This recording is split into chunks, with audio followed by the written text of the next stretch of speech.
Hello दोस्तों, स्वागत है आपका आपके पसंदीदा प्लेटफॉर्म पे। आइए आज हम लोग एक नया टॉपिक, एक नया स्टैटिक्स पार्ट को पढ़ने का प्रयास करेंगे जो हमारे एग्जाम ऑफ यूज़ के लिए बहुत ही ज़्यादा इम्पोर्टेंट है और जो आज सुर्खियों में बना हुआ है ये एडिटोरियल पॉइंट पे। तो आप जल्द से जल्द जुड़िए ताकि हम लोग इस टॉपिक पे हम लोग क्या करें, डिस्कशन करें। जैसे ये टॉपिक है क्या, क्यों न्यूज में अभी बना हुआ है। आर्मेनिया, जैसे आपको पता भी है, अभी बाकू में कुछ समय पहले COP29 का आयोजन भी किया गया था, आपको पता है, ठीक है। और कुछ समय पहले वो जॉर्जिया, अजरबैजान और आर्मेनिया के बीच में कुछ ऐसा कन्फ्लिक्ट भी चल रहा था, न्यूज़ में जो बहुत था। इसी वर्ष 2024 पिछले वर्ष था, ठीक है। तो आर्मेनिया फिर से जो है न्यूज़ में आया हुआ है, तो इसको देखना ज़रूरी होगा। और क्यों न्यूज़ में आया हुआ है, इसलिए आया हुआ है क्योंकि भारत का जो मिसाइल्स है वो भी कौन सा मिसाइल, जो स्पेस टू स्पेस वाला, यानी जिसका नाम प्रलय है, वह प्रलय को क्या कर रहा है, खरीद रहा है। तो इसमें हम लोग दोनों ही तरफ से देखेंगे, यानी हम लोग प्री रिलेटेड जो क्वेश्चन बन सकते हैं उस तरफ से डिस्कशन करेंगे, फिर मेंस ओरिएंटेशन से संबंधित जितना भी क्वेश्चन बन सकता है जिस तरह से, उस तरह के हम लोग डिस्कशन करने वाले हैं। तो जल्द से जल्द जुड़िए और हम लोग अपने डिस्कशन पे जल्द से जल्द यहाँ पे आए। तो देखिए, पहले तो हम लोग देखेंगे कि प्रीलिम्स ऑफ व्यू से देखा जाए तो आपसे पूछा सकता है कि आर्मेनिया कहाँ पे पड़ता है, इसकी लोकेशन पूछी जा सकती है, लोकेशन बेस्ड क्वेश्चन पूछे जा सकते हैं, पहला पॉइंट। दूसरा, प्रलय से संबंधित पूछा जा सकता है कि प्रलय मिसाइल सिस्टम है क्या, ठीक है। तो प्रलय मिसाइल एक ऐसा मिसाइल है जो सरफेस टू सरफेस जो है, यानी सतह से सतह पर मार करने वाली मिसाइल है प्रलय, जो भारत जो है बेचेगा। अच्छा, भारत अगर बेचेगा तो इसका मतलब क्या हुआ, इसका मतलब ये हुआ कि skill India, make in India, इसको क्या हो रहा है, बढ़ावा मिल रहा है। यानी इम्पोर्ट जो हो रहा है, मुख्य रूप से देखा जाए जो निर्यात हो रहा है वो क्या होगा, ज़्यादा होगा। अब निर्यात जब ज़्यादा होगा तो क्या होगा, राजस्व घाटा धीरे धीरे क्या होगा, कम होगा, ठीक है। ये सारी चीज़ें भी है। उसके बाद से क्या होगा, रोजगार भी बढ़ेगा, आर्थिक वृद्धि भी होगी, ठीक।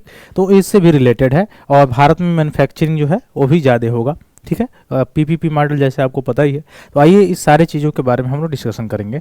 तो प्रलय मिसाइल सिस्टम्स को अगर देखें तो ये प्रलय मिसाइल जो है, यह आर्मेनिया को भारत जो है मुख्य रूप से, आर्मेनिया जो है इसमें मुख्य रूप से देखा जाए तो रुचि दिखाया है, जिसके तहत भारत जो है इसको देने के लिए तैयार है। तो भारत इसमें से मुख्य रूप से जो ये मिसाइल्स है जिसका नाम प्रलय है उसको बेचेगा। तो आर्मेनिया का इंटरेस्ट है इसमें। अब इंटरेस्ट कई तरह का होता है, आपको पता भी है। एक तो कन्फ्लिक्ट, दूसरा चीज़ कई बार ऐसी चीज़ें होती हैं कि जो मजबूत पक्ष होता है, तो मजबूत पक्ष होने के कारण भी जो वर्ल्ड है, या मुख्य रूप से जो एक देश से दूसरे देश, या अपने गांव में भी आप देखे होंगे एक स्थान से दूसरे स्थान, वो भी मुख्य रूप से क्या होता है, स्टेबल रहता है, ठीक है। क्यों, क्योंकि जहाँ भी शक्ति कम या ज़्यादा हुआ वहाँ पर स्टेबल होना जो है वहाँ पे दिक्कत करता है। तो ये सारी चीज़ें होती हैं। तो प्रलय मिसाइल्स के बारे में हम लोग चलिए आइए देखते हैं। प्रलय मिसाइल क्या है, तो स्वदेशी रूप से विकसित मिसाइल है जो छोटी दूरी की अर्ध बैलिस्टिक सतह से सतह पर मार करने वाली मिसाइल है, ठीक है। तो याद रखेंगे, प्रलय मिसाइल्स भारत का है और मेक इन इंडिया के तहत स्वदेशी रूप से विकसित किया गया है, छोटी दूरी का है, सतह से सतह, सरफेस टू सरफेस मार करने वाली अर्ध बैलिस्टिक यानी सेमी बैलिस्टिक मिसाइल है। तो ये आपसे पूछा जा सकता है प्रीलिम्स में कि प्रलय जो मिसाइल्स है वो कैसा है, तो सेमी बैलिस्टिक मिसाइल है, ठीक। किसने इसको बनाया है, किसने इसको विकसित किया था, DRDO ने इसको बनाया था, DRDO ने, भारतीय बैलिस्टिक मिसाइल कार्यक्रम के तहत जो है बनाया गया था, किसके द्वारा, DRDO के द्वारा, ठीक है। अब यहाँ से आपसे DRDO के बारे में पूछा जा सकता है कि यह DRDO किस मंत्रालय के अंतर्गत आता है, रक्षा मंत्रालय के अंतर्गत। उसके बाद ये भी आपसे पूछा जा सकता है कि जो ये DRDO है इसका मुख्य रूप से स्थापना कब हुई थी, ये सारी चीज़ें भी आपसे पूछी जा सकती है, ठीक। तो ये जो है फिगर आप देख सकते हैं। देखिए, जैसे सतह से सतह का मतलब देखिए क्या होता है, एक चीज़ और क्लियर मैं कर दूं। सतह से सतह का मतलब केवल ये नहीं कि जो पृथ्वी है तो जो चट्टान वाला इलाका है, मैदानी इलाका है, तो मैदानी इलाके से मैदानी इलाके में जाके मार करने वाली मिसाइल नहीं। सतह से मतलब कि समुद्र के ऊपर अगर शिप है तो वो भी तो सतह है।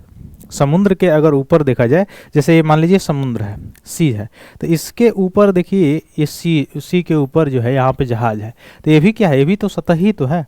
तो सतह के मतलब बहुत लोग जो है ऐसे समझ लेते हैं कि सतह का मतलब जो स्थल है उसको कहा जा रहा है, नहीं। सतह का मतलब केवल स्थल नहीं बल्कि समुद्र वाला तट है वहां से भी, ठीक है। तो सतह से सतह मार करने का मतलब समुद्र से स्थल पर या स्थल से समुद्र में, लेकिन सतह से सतह ही मार करेगा। यानी एक होता है हवा से सतह, हवा से सतह का मतलब जैसे वह आकाश से जैसे जेट वायुयानों के द्वारा वहां से छोड़ा जा रहा है और तब जाके सतह पर कहीं गिराया जा रहा है, वह वायु से सतह पर हो गया। और एक वायु से वायु होता है, ऊपर से ऊपर, ठीक है। जैसे आप देखे होंगे रामायण वगैरह देखे होंगे या श्री कृष्णा देखे होंगे, उसमें तो एक की ओर से इधर बाण चला, दूसरी ओर से बाण चला, तो दोनों ओर से बाण चला, तो दोनों ओर से बाण जब चला तो टकराता है यहाँ पे, तो वो हो गया कौन सा सिस्टम, वायु से वायु। और सतह से सतह का मतलब जो नीचे से, एक की ओर से नीचे से चला और जाके दूसरी ओर पे गिर गया, वह क्या हो गया, सतह से सतह हो गया। तो यह जो प्रलय की बात की जा रही है, आप फिगर से समझ भी सकते हैं, ये प्रलय क्या है, सतह से सतह पे मार करने वाला मिसाइल है। जैसे अब ये नहीं कि केवल समुद्र के तट पे या स्थल पर या समुद्र के तल से, अगर यहाँ से मान लीजिए कि यहाँ पे नेवी है, ठीक है, और यहाँ पे इस स्थल पे मान लीजिए कोई ऐसा टैंक है, दुश्मन का टैंक है या अनसिक्योर चीज़ें हैं, ठीक है, या यहाँ से कहीं हमला हो रहा है, तो ये क्या कर सकता है, छोटी रेंज वाला मिसाइल से यहीं से इस सतह से क्या करेगा, इसको डॉकिंग किया जाएगा मुख्य रूप से। तो ये मिसाइल जो है कम्युनिकेशन होगा, फिर इसके बाद से डाइवर्ट होगा, फिर इंटरप्ट होगा, और उसके बाद से सीधे शिप से जाके ट्रैक करके तब क्या कर देगा, यहाँ पे मार देगा इसको, इस टैंक को क्या कर देगा, मार देगा, ठीक है। तो आप समझ गए होंगे, सरफेस टू सरफेस का मतलब केवल स्थल से स्थल नहीं होता है, सरफेस टू सरफेस जो मिसाइल्स होता है मारक क्षमता, इसका मतलब कि सी से भी सरफेस हो सकता है, सी से भी स्थल हो सकता है, समुद्र से भी स्थल हो सकता है, समुद्र से समुद्र हो सकता है, स्थल से स्थल हो सकता है, इस सबको इस सतह से सतह कहा जाता है, ठीक है। ऐसे समझ गए होंगे आप। आगे चलिए, इसकी और क्या विशेषता है, जो प्रलय मिसाइल सिस्टम है उसकी विशेषता है कि यह ठोस प्ररोधक रॉकेट मोटर द्वारा संचालित होता है, पहली विशेषता है। इसकी मारक क्षमता 150 से 500 किलोमीटर के आसपास है, ठीक है। तो मोबाइल लॉन्चर से इसे प्रक्षेपित भी किया जा सकता है, और इसका जो है मारक क्षमता याद रखेंगे 150 से 500 किलोमीटर के आसपास है, ठीक है। पेलोड क्षमता अगर देखा जाए तो इसकी पेलोड क्षमता होती है 500 से 1000 किलोग्राम, ठीक है, 500 से 1000 किलोग्राम तक इसकी पेलोड क्षमता होती है, ठीक है। यह मिसाइल जो है पारंपरिक हथियार ले जाने में भी सक्षम है और ऐसे मार्गदर्शक प्रणालियों से सुसज्जित है जो 10 मीटर से कम सर्कुलर एरर प्रोबेबल यानी सीईपी प्रदान करता है, और यह मिसाइल मैक्स 6.1 की टर्मिनल गति तक पहुंच सकता है। अब समझिए, अब इसमें हम लोग देखेंगे तो इसमें हो जाएगा 3 वर्ग, सोनिक, सुपरसोनिक और हाइपरसोनिक, ठीक है। तो सोनिक जो मुख्य रूप से साउंड की गति से चले, सुपरसोनिक जो साउंड की गति से तेज करे या जो 5 मेग से भी ज़्यादा गति करता है, वह क्या होता है, वो हाइपरसोनिक होता है। तो वो इसका जो है यह कितना है, 6.1 है, ठीक, ये भी याद रखिएगा। आगे अगर चले, जो हमसे प्रीलिम्स बेस्ड क्वेश्चन पूछ सकता है आर्मेनिया से संबंधित, तो ये पूछ सकता है कि आर्मेनिया किन किन देशों से सीमा साझा करता है।